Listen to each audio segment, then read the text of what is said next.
안녕하십니까. 신의균의 군사TV 디펜스 브리핑입니다. 자, 오늘도 아주 중요한 군사 안보 소식 알려드릴 텐데요. 조금 우려스러운 소식도 있습니다. 우리 KF-21 국산 전투기죠. 그 KF-21에 들어가는 중장거리 공대공 미사일이 미티어라는 미사일이 있는데 그 미티어를 생산하는 회사가 해킹을 당했답니다. 무려 60GB가 되는 엄청난 자료를 지금 해킹을 당했다는데, 그럼 우리 미티어 또 그 회사에서 미스트랄 휴대용 지대공 미사일도 만드는데 다 지금 우리가 사용하는 건데 그 정보가 적성국에 넘어가진 않았을까라는 우려가 있는데 어떤 내용인지 보겠고요. 그리고 이란과 러시아가 각각 그들이 정말 절실하게 필요로 하는 것들을 지금 서로 트레이드를 하고 있습니다. 러시아가 달러 결제를 못하죠. 그러니까 지금 러시아는 현물 물물 교환하는데 수호이 35 전투기 그리고 공격 정찰용 드론 수백 대와 지금 물물 교환하는데 어떤 내용인지 한번 보겠습니다. 자, 신의교육 군사TV 구독, 알림, 좋아요 눌러주십시오. 들어가기 전에 5가지 단신을 먼저 보겠는데요. 파키스탄 고위 장성 4명이 탑승한 헬기가 반군에 격추당했다. 이 헬기 사고가 났다라는 그런 보도는 많이 보셨죠. 근데 알고 보니까 이게 반군이 격추한 거다 라는 건데, 여기 뭐 군단장, 사단장, 공병국장 등 장성이 4명이나 타고 있다고 그래요. 그리고 인도가 필리핀에 브라모스 초음속 지대함 미사일 이거 팔았는데 이거 납기를 3년 좀 미뤄야 되겠다라고 하는데, 이거 왜 이러냐? 지금 필리핀 정부가 친중 정부가 들어왔죠. 그런데 인도는 반중이지 않습니까? 그래서 인도 필리핀 니들 봉봉 마르코스 니들 못 믿겠어 라는 건 아닌가 라는 생각이 드는데 어떤 소식인지 보겠습니다. 첫 번째입니다. 파키스탄 발루치스탄에서 파키스탄 육군 제12군단장을 비롯한 장성 4명과 조종사 2명이 탑승한 헬기가 추락해 탑승자 전원이 사망했다는 소식입니다. 발루치스탄 해방전선은 현지 시각 8월 2일 늦게 자신들이 해당 헬기를 격추시켰다고 주장했으나 파키스탄 당국은 이를 부인했습니다. 나토가 동유럽 지역 방공 강화 전략을 새로 수립하고 대규모 방공 자산을 전진 배치하겠다고 밝혀 러시아의 반발을 사고 있습니다. 동유럽 순환 배치 전투기 전력을 대폭 늘리고 미국과 서유럽의 지대공 미사일 포대도 동유럽, 러시아 접경 지역에 대거 전진 배치될 예정이어서 러시아의 대응 조치가 예상됩니다. 우크라이나전에서 무력함이 드러나고 있는 차륜형 자주포 세자르에 관심을 갖는 나라가 생각보다 많은 것 같습니다. 벨기에가 최근 세자르를 발주한 데 이어서 스페인도 세자르 자주포 도입을 위해서 프랑스에 실사단을 파견했다는 소식입니다. 이스라엘이 인간의 음성을 인식해 조종할 수 있는 소형 전술 드론을 개발 중이라는 소식입니다. 자율 이착륙과 자율 비행 능력과 인공지능 기술이 더해져 운용병의 음성 지시에 따라 정찰과 공격 임무를 수행할 수 있다는데, 실용화되면 전투의 양상이 크게 바뀔 것으로 보입니다. 이미 부대까지 다 편성해 놓고 모형으로 훈련에 훈련을 거듭하며 브라모스 미사일 도입에 대한 꿈에 부풀어 오른 필리핀에게 인도가 청천벽력 같은 소식을 전했습니다. 당초 올해 말까지 인도될 예정이었던 브라모스 미사일 공급 시기가 3년 연기되었습니다. 자, 파키스탄 여기 발루치스탄 지역에서 격추당했다. 프랑스제 유로콥터에서 만든 아주 작은 헬기인데 조종사 그리고 부조종사, 승무원이죠. 그리고 뒤에 좌석 4개, 여기에 4개가 다 장군들이 탔어요. 그 장군, 군단장, 3스타, 그리고 2스타 사단장, 그 지역 사단장, 그리고 공병국장, 뭐 이렇게 해서 4명의 장군 다 죽었다고 하는데 참 안타깝습니다. 나토가 안 그래도 지금 이 동유럽 지역에, 러시아의 접경 지역에 어마어마하게 지금 전력을 배치를 추가로 했는데 또 더 하겠다 라는 거니까, 이거 지금 과거 냉전 말기 때 미국 레이건 대통령이 소련하고 군비 경쟁을 해서 그냥 무너뜨려 버리지 않습니까? 지금 그런 식으로 러시아에게 군비 경쟁을 강요하는 이런 상황 같습니다. 러시아 정말 큰일 났네요. 자, 그리고 이스라엘이 음성 인식을 전술을 드론에다가 집어넣었다. 우리 스타워즈 영화 보면 주인공이 뒤에 타고 있는 R2D2 그 로봇에게 말로 하죠. R2D2 뭐 해? 그럼 R2D2 알았어요 하고 또 말로 대답합니다. 자, 그렇게 되는 겁니다. 지금 봉봉 마르코스 대통령이 완전 반미 친중입니다. 그러다 보니까 인도는 필리핀에게 자기네들이 만든 브라모스 초음속 지대함 미사일을 팔아서 그걸 가지고 필리핀 쪽에 중국하고 해상영토 분쟁하는 그 중국 해군 때리라고 지금 파는데, 이거 지금 봉봉 마르코스 정권은 완전히 친중이니까 이 정보가 어쩌면 중국으로 넘어갈 수도 있다 라고 생각하니까 지금 못 주겠다. 이렇게 됐는데 필리핀 대통령 임기가 6년인데 언제 받을 수 있을지 한번 지켜보도록 하겠습니다. 자, 첫 번째 중요 소식 들어갑니다.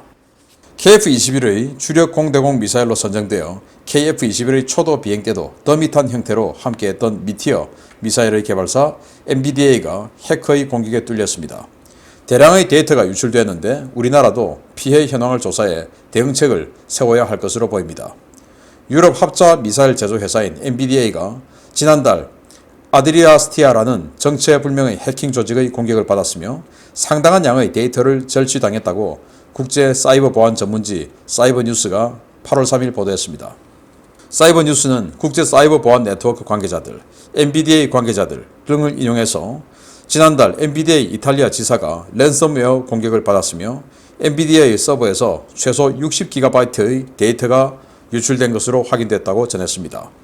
스스로 아드라스티아라고 부른 이 조직은 MBDA의 이탈리아 지사에 접속해 해당 파일의 온라인 유출을 원하지 않는다면 거액의 돈을 내놓으라고 요구했는데요. MBDA 측은 일부 중요하지 않은 데이터 유출이 있었던 것은 사실이지만 해킹 피해를 입은 적이 없으며 해커들이 요구하는 돈 역시 지불하지 않겠다라며 보안당국에 수사를 의뢰한 것으로 밝혔습니다. MBDA 측은 이번 사건이 가져올 파장을 우려해 유출된 데이터가 중요한 데이터는 아니라고 거듭 밝혔는데요. 구체적으로 어떤 데이터가 유출되었는지 밝히는 것은 거부해 민감한 무기체계 관련 정보가 유출됐을 가능성도 제기되고 있습니다. 프랑스의 에어버스, 이탈리아의 레오나르도, 영국의 BAE 시스템스가 합작해 출범시킨 미사일 전문기업인 MBDA는 미티어를 비롯해 미스트랄, 아스람, 아스터 등의 미사일을 개발하고 생산하는 종합 미사일 기업인데요. 만약 이번에 유출된 데이터 가운데 미티어나 미스트랄 관련 정보가 있다면 우리나라도 직접적으로 영향을 받을 수 있기 때문에 우리 당국의 상황 파악과 대응책 마련이 필요하다는 지적이 제기되고 있습니다.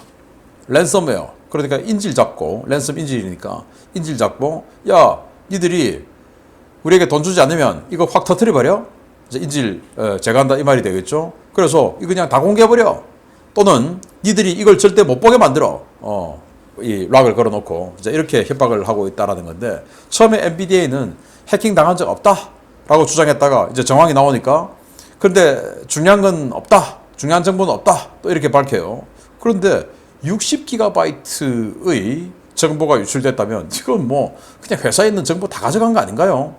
60GB가 그 전체 동영상 원본 파일이라면 별거 아닌데, 동영상이 아니고 문서 파일이라면 이거 완전히 그냥 회사 전체의 정보가 다 들어간 것일 수도 있죠. 문제는 우리 한국 KF-21 사용하게 될 미티어 중장거리 미사일 200km 날아가는 그 미티어 미사일과 우리 한국 해군도 일부 사용하고 하는 휴대용 지대공 미사일인 미스트랄, 이걸 만들기 때문에 그 비밀 정보가 공개가 되거나 아니면 적성국에게 넘어간다면 우리 KF-21의 운영에 굉장히 지장이 생길 수 있다라는 생각에 우리 공군이나 우리 당국이 국정원에서 유심히 이걸 살펴보고 우리 한국군에 피해가 없도록 조치를 잘해야 되겠다라는 생각이 듭니다. 그런 차원에서 이 보도를 했습니다. 두 번째입니다.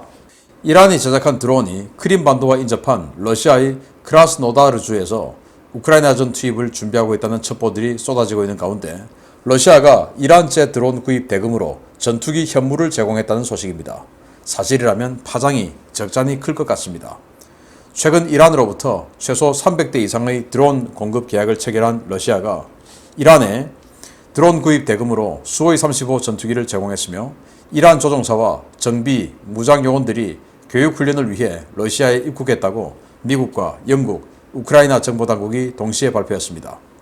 현지 시각 8월 3일 우크라이나와 폴란드 매체를 통해 처음으로 흘러나온 이 소식은 최근 이란이 러시아에 공급하기로 한 전투용 드론 초도 물량을 러시아로 보내면서 수호이 35 전투기 인수 요원을 함께 보냈다는 서방 정보당국의 첩보를 바탕으로 하고 있습니다. 러시아가 이란에 넘길 것으로 알려진 수호이 35는 지난 2019년 3월 이집트가 20억 달러에 24대를 발주한 물량입니다. 러시아는 올해 3월까지 해당 기체 24대를 모두 생산했지만 미국이 제재를 통한 적성국 대응법, 이른바 캐사 제재 카드를 꺼내면서 이집트가 인수를 거부하는 바람에 해당 물량을 공항에 방치하고 대신 인수할 구매자를 찾고 있었습니다. 러시아 워싱턴 소식통들은 수호이가 생산한 24대의 수호이 35 기체 가운데 17대는 생산 공장이 있는 극동지역의 콤소몰스크 나우물의 비행장에 나머지 7대는 중부 노보시비르스크주의 토마체보 공항에 보관되어 있다고 전했는데요. 이란 측 인수 요원들을 콤소몰스크 나우물에서 인수 교육을 곧 시작할 것으로 전해졌습니다. 이란은 오래전부터 수호이 35 전투기 구매를 위해 러시아와 접촉해왔지만 2020년 10월까지는 유엔 제재로 뜻을 이루지 못했고 이후부터는 대금 결제 능력이 없어 러시아와 마라톤 협상을 진행해 왔는데요. 우크라이나 전쟁을 계기로 이해관계가 맞아떨어진 양측이 드론과 전투기 물물 교환이라는 딜을 성사시킨 것으로 보입니다. 러시아가 주장하는 카탈로그 데이터만 놓고 보자면 4.5세대 플러스 전투기라는 수호이 35는 이란이 현재 보유한 모든 전투기의 성능을 아득히 뛰어넘는 고성능 전투기인데요. 이번 거래가 성사된 것이 사실이라면 이란이 이들 전투기를 자국 영토로 무사히 가져올 수 있을지 한번 지켜봐야 하겠습니다. 자, 수호이 35. 이란은 지금 전투기가 없죠. 거의 없는 거나 마찬가지죠. 있는 게 이번 탑건2에서 활약했던 탐 크루즈가 마지막에 그걸 몰고 나와가지고 정말 뭐 수호이 57 러시아의 그 스텔스 전투기라고 우기고 있는 그 수호이 57하고 전투에서 격파하는 그 엄청난 노익장을 과시했던 F-14 톰캣. 그 F-14 톰캣을 팔레비 국왕 시절에 도입했다가 곧 바로 호메이니 반정 이 혁명이 일어났고 그렇게 해서 이제 반미 국가가 되었고 그로부터 F-14 톰캣의 이 후속 군수지원 부품 공급을 받지 못하고 지금까지 정말 어렵사리 운영해 왔는데 그게 지금 언제입니까? 벌써 40년, 50년 이렇게 되는 시점 아니겠습니까? 1979년이니까요. 그래서 지금 이란이 가지고 있는 전투기는 F5 그리고 F-14 다 50년씩 45년씩 된 이런 전투기들을 가지고 있는데 이제 더 이상 못 쓰는 것이죠. 그러다 2020년 10월까지는 이란이 핵 관련해서 제재를 받고 있었기 때문에 무기 거래를 할 수가 없었어요. 그런데 이제 2020년 10월 이후에 제재가 풀렸기 때문에 그때부터 무기를 살 수 있었어요.